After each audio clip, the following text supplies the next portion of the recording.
إن الحمد لله نحمده ونستعينه ونستغفره ونعوذ به من شرور أنفسنا ومن سيئات أعمالنا من يهده الله فلا مضل له ومن يضلل فلا هادي له أشهد أن لا إله إلا الله وحده لا شريك له وأشهد أن محمدا عبده ورسوله لا نبي بعده اللهم صل وسلم وبارك على هذا النبي الكريم سيدنا ومولانا محمد وعلى آله وأصحابه وأنصاره وجنوده ومن استنى بسنته إلى يوم الدين أما بعد فيا عباد الله أوصي نفسي وإياكم بتقوى الله وطاعته لعلكم ترحمون يقول الله تعالى في كتابه الكريم وهو أصدق القائلين يا أيها الناس اتقوا ربكم الذي خلقكم من نفس واحدة وخلق منها زوجها وبث منهما رجالا كثيرا ونساء واتقوا الله الذي تساءلون به والأرحام إن الله كان عليكم رقيبا ويقول في آية أخرى سبحان الذي أسرى بعبده ليلا من المسجد الحرام إلى المسجد الأقصى الذي باركنا حوله لنريه من آياتنا إنه هو السميع البصير وسئل رسول الله صلى الله عليه وسلم أي مسجد وضع في الأرض أولا قال المسجد الحرام ثم سئل ثم أي قال المسجid al-Aqsa. Sadaqallah wa sadaqa rasuluhun nabiyul karim. Kaum muslimin jamaah salat Jumat hamba-hamba Allah, mudah-mudahan Allah senantiasa merahmati, meridhai dan memberkahi kita semua. Alhamdulillah, marilah sama-sama kita memanjatkan pujian dan syukur kehadirat Allah Subhanahu wa taala yang karena nikmat dan karunia-Nya kembali kita semua Allah mudahkan untuk bisa bersama-sama melangkahkan kaki kita menuju rumah Allah untuk bertakarrub kepadanya melalui ibadah Jumat pada siang hari ini. Mudah-mudahan Allah SWT berkenan menerima setiap niat, langkah dan takarrub kita, dan insya Allah menjadi wasilah kita semua mendapatkan rahmat, mendapatkan ridha. Allah angkat derajatnya dan Allah ampuni dosa-dosanya. Kaum muslimin jamaah salat Jumat yang dirahmati Allah, suatu negeri non jauh di mata tapi dekat di hati kita.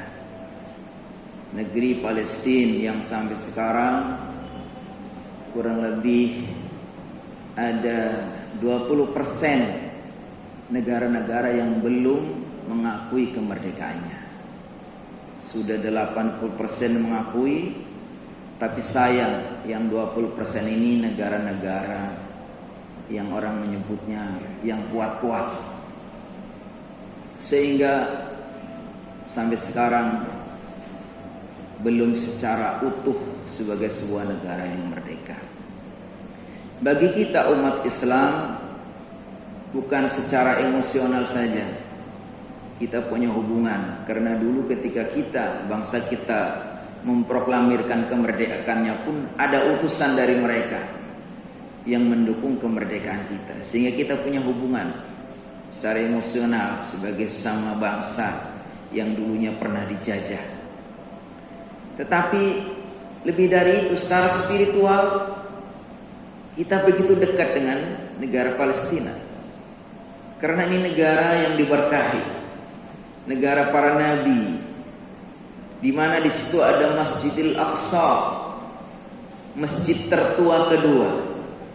Ketika Rasulullah SAW ditanya masjid yang mana yang pertama kali di atas bumi ini dibangun, kata Rasulullah SAW ditanya sama Abu Dzar, Masjidil Haram.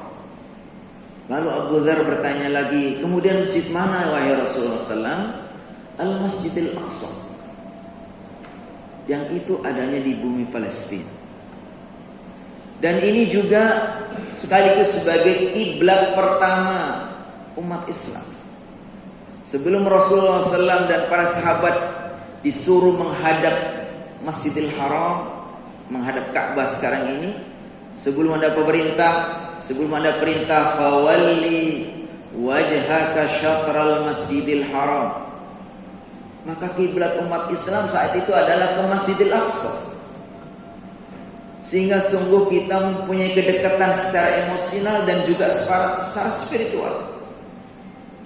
Dan sebetulnya negara Palestina itu negara yang merdeka. Setelah Imperium Ottoman bubar, beliau punya atau negara ini mandiri. Baru pada tahun 1914 datanglah orang-orang Eropa menjajah Inggris, Prancis, Italia, dan negara-negara barat. Maka sejak saat itulah kemudian ada negara ini dijajah. 2 tahun kemudian ada perjanjian rahasia antara Inggris dan Prancis yang kita kenal dengan perjanjian Sykes-Picot itu. Yang intinya adalah mereka membagi wilayah-wilayah bekas Ottoman itu untuk menjadi jajahan mereka. Dan Palestina itu menjadi jatahnya Inggris.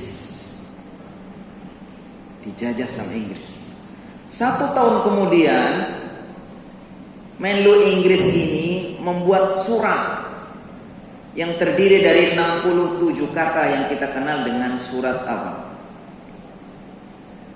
Walter, yang ditujukan kepada Rothschild, itu penguasa atau pemimpin bangsa Yahudi, di mana Inggris menjanjikan akan membantu mendukung berdirinya sebuah negara, di mana di tempat dia jajah. Ini jahatnya Inggris, sudah menjajah lalu memberikan kesempatan kepada Yahudi untuk membangun negara di negara jajahannya. Maka terus banyaklah orang-orang Yahudi yang saat itu di mana-mana diusir, tidak diterima karena memang perilakunya mulai dulu itu bikin orang kesel. Akhirnya banyak yang eksodus ke Palestina. Tahun 1948 sudah berdirilah sebuah negeri Zionis, namanya negeri Israel. Dia pilih nama Israel sebetulnya untuk mengelabui umat Islam, mengelabui umat-umat beragama, karena Israel itu nama Nabi Yakub. Sehingga Israel itu nama Nabi, dia berpikir itu nanti akan menjadi simpati. Dan setelah itu maka secara resmi berdirilah sebuah negara Israel, Zionis Israel, yang kemudian perilakunya terus merongrong, mencaplok wilayah-wilayah sekitarnya, memasung kemerdekaannya, mengambil kekayaannya, menyiksa orang-orang yang tidak mau ikutin aturannya. Dan itu terus menerus sampai mereka secara agama pun mereka ada gerakan.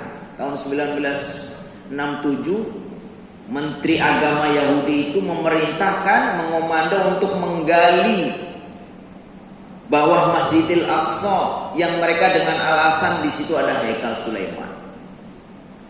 Tahun 1969 bahkan Yahudi yang garis kerasnya itu Yahudi ortodok fanatiknya itu sampai kemudian mereka berusaha untuk membakar Masjidil Aqsa. Dan terus kasus-kasus berbagai macam kekerasan. Bahkan sudah sekian jiwa yang menjadi syahid saudara-saudara kita di Palestina. Tahun 1982 itu juga banyak korbannya. Tahun 2014 juga banyak. Dan sampai sekarang mereka berupaya bagaimana mengadu domba umat Islam yang mereka setuju dengan mereka, lalu dijadikan pemerintahan boneka yang dijamin aman oleh mereka, kemudian yang menentang dihabisin, dipasung, diboikot, dikatakan sebagai teroris, dan seterusnya. Jadi bagi kita merupakan suatu keharusan, walaupun jauh secara jarak, tetapi mereka adalah saudara-saudara kita. Konsep Islam mengajarkan innamal mu'minuna ikhwatun fa aslihu baina akhwaikum wattaqullaha la'allakum turhamun. Sesungguhnya orang mukmin itu dimanapun adalah saudara-saudara kita, dan kita harus baik, harus islah agar Allah berikan rahmat kepada kita. Kalau kita memimpikan mendapatkan rahmat Allah, maka wajib kita membantu saudara-saudara kita. Mereka saudara-saudara kita. Ajaran Islam juga mengajarkan bahwa tidak boleh membiarkan adanya kemungkaran, kezaliman, penjajahan, kemudian perilaku-perilaku yang tidak adil, yang zalim itu tentu kemungkaran. Yang kalau kita tahu dimanapun kita tidak boleh diam. Kata Rasulullah SAW, man ra'a minkum mungkaran falyughayyirhu biyadihi. Siapa yang diantara kalian melihat kemungkaran, wajib kalian action, lakukan dengan tangan, dengan tindakannya. Apa yang bisa kita lakukan dari negeri yang jauh ini, yang terikat dengan aturan-aturan? Tapi saya dengar tadi ada penggalangan dana luar biasa. Apa yang bisa kita lakukan? Kalau kita nggak bisa dengan tindakannya, kata Rasulullah SAW, fa illam yastati' fa bilisani. Kalau nggak bisa action, kita daftar sebagai mujahid ke sana nggak bisa karena diatur sama aturan-aturan bernegara. Mungkin kita dengan lisan kita sampaikan. Bila bisa lisanul qaul, dengan lisan kita, bisa lisanul qalam, dengan tulisan kita. Jari jemari kita yang lincah nulis di HP itu, coba kita sampaikan, kita share bahwa terjadi kezaliman kepada saudara-saudara kita di negara yang sudah, di zaman yang sudah seperti ini masih ada negara dijajah, dan penjajahan itu didukung sama negara yang ngakunya katanya paling demokratis, paling adil, paling maju, paling modern. Amerika masih mendukung penjajahan ini. Kita harus katakan apa yang bisa kita bela untuk saudara-saudara kita. Kalau kita nggak bisa pakai lisan, fa illam yastati fa biqalbi wa dzalika adhaful iman. Kalau udah ngomong pun udah nggak boleh, nggak bisa. Tulisan sudah nggak bisa. Tulisan-tulisan yang membela langsung dihapus sama Facebook. Maka hati kita tetap tidak setuju kepada kezaliman, kemungkaran. Dan itu sudah disampaikan juga, sudah ditunjukkan, dicontohkan oleh founding father kita, Bung Karno tahun 1962 mengatakan, Indonesia sampai kapanpun sebelum Palestina diberikan kemerdekaan gak akan mengakui Israel, gak akan kerjasama. Itu Pak Presiden Soekarno 1962. Jadi kalau sekarang ada orang yang ngaku katanya negarawan, paham Pancasila, paham Undang-Undang 45, lalu mengatakan urusan Palestina itu bukan urusan kita, itu konsep bernegara nyontoh siapa? Nyontoh Islam nggak cocok, nyontoh konsep bernegara kita nggak cocok juga. Jadi intinya kita umat Islam tidak mungkin membiarkan terjadinya kezaliman dan kemungkaran.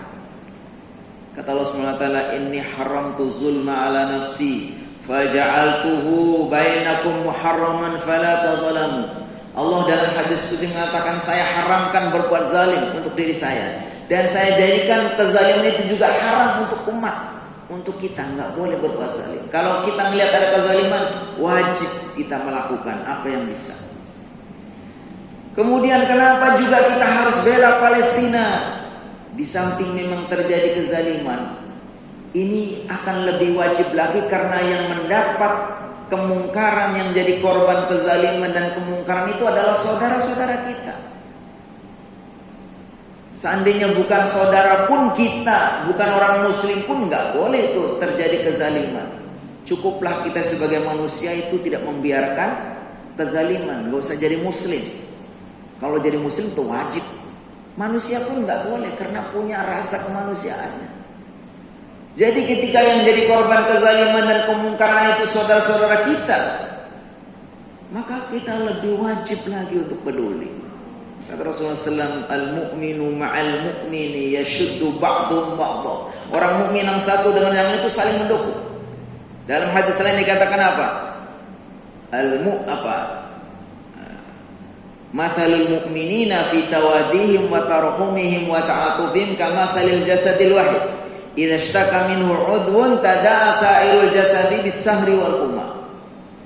Antara satu mukmin dengan mukmin yang lain itu di dalam bersaudara, dalam saling mendukung, dalam saling berkasih sayang itu seperti satu tubuh. Apabila ada bagian tertentu yang menderita, wajib yang lain merasakan.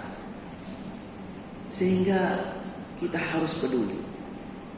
Belum lagi kalau kita kaitkan bahwa negeri ini adalah sangat spesial. Tadi yang saya katakan bahwa negeri inilah negeri para nabi.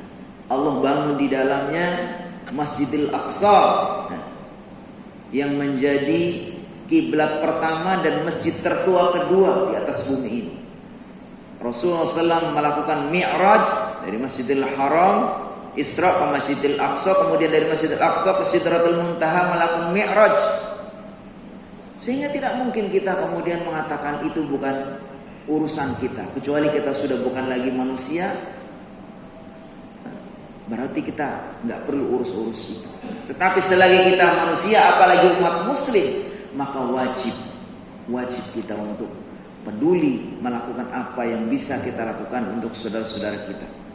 Intinya, marilah kita sebagai sesama muslim, apalagi mempunyai historis yang sama nasibnya, dulu sama-sama dijajah, lalu mereka sudah berbaik hati ketika kita sedang mencari dukungan untuk merdeka, lalu mereka sudah lebih dulu mengakui kemerdekaannya, dan sampai sekarang sudah terkatung-katung, sudah tahun 2021 mereka masih belum merdeka.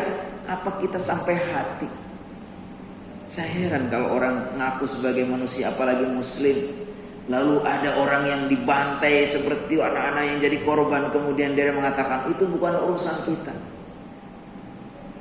Saya heran, dari mana cara berpikirnya?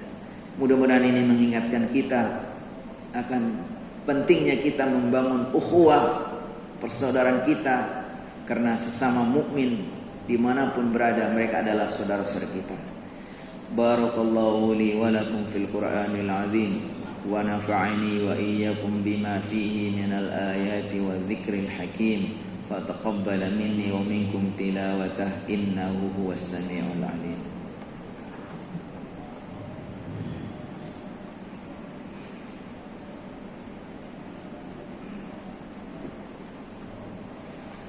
Alhamdulillahi mu'izzi man ata'ahu wattaqah wa mudhilli man adha'a amrahu wa 'asah alladhi waffaqa ahla ta'atihi lil 'amali bima yardah ونهى عن معصيته ما قدره عليه وقدره. أشهد أن لا إله إلا الله وحده لا شريك له وأشهد أن محمدا عبده ورسوله لا نبي بعده. اللهم صل وسلم وبارك على سيدنا محمد وعلى آله وصحبه وسلم تسليما. وبعد فيا عباد الله أوصي نفسي وإياكم بتقوى الله وطاعته لعلكم ترحمون. يقول الله تعالى في كتابه الكريم إن الله وملائكته يصلون على النبي يا أيها الذين آمنوا صلوا عليه وسلموا تسليما.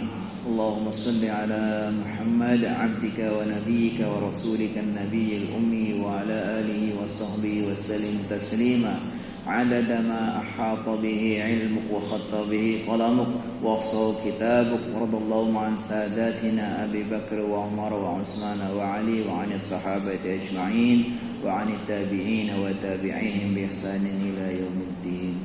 اللهم اغفر للمؤمنين والمؤمنات والمسلمين والمسلمات الأحياء منهم والأموات. اللهم أعز الإسلام والمسلمين وأهلك الكفرة والمشركين.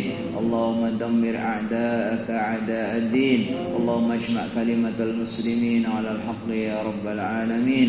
اللهم ادفع عنا الغلاء والوباء والفحشاء والمنكر والزنا والزلازل والسيوف المختلفة والشدائد والمحن ما ظهر منها وما بطن عن بلدنا إندونيسيا هذا خاصة وعن سائر بلاد المسلمين عامة. اللهم انصر إخواننا المجاهدين في سبيلك في كل أرض تحت سمائك. اللهم انصر إخواننا المظلومين في كل زمان وفي كل مكان. اللهم انصر إخواننا المظلومين في فلسطين. اللهم ثبت أقدامهم. اللهم ألف بين قلوبهم. اللهم دوي جرحاهم وارحم موتاهم وتقبل شهداءهم برحمتك يا أرحم الراحمين. اللهم حرر شعب فلسطين. اللهم احفظ مسجد الأقصى من أيدي اليهود الغاصبين. اللهم رد مسجد الأقصى إلى رحاب المسلمين برحمتك يا أرحم الراحمين. ربنا آتنا في الدنيا حسنة وفي الآخرة حسنة وقنا عذاب النار. عباد الله، إن الله يأمر بالعدل والإحسان وإيتاء ذي القربى وينهى عن الفحشاء والمنكر والبغي يعظكم لعلكم تذكرون ولذكر الله أكبر.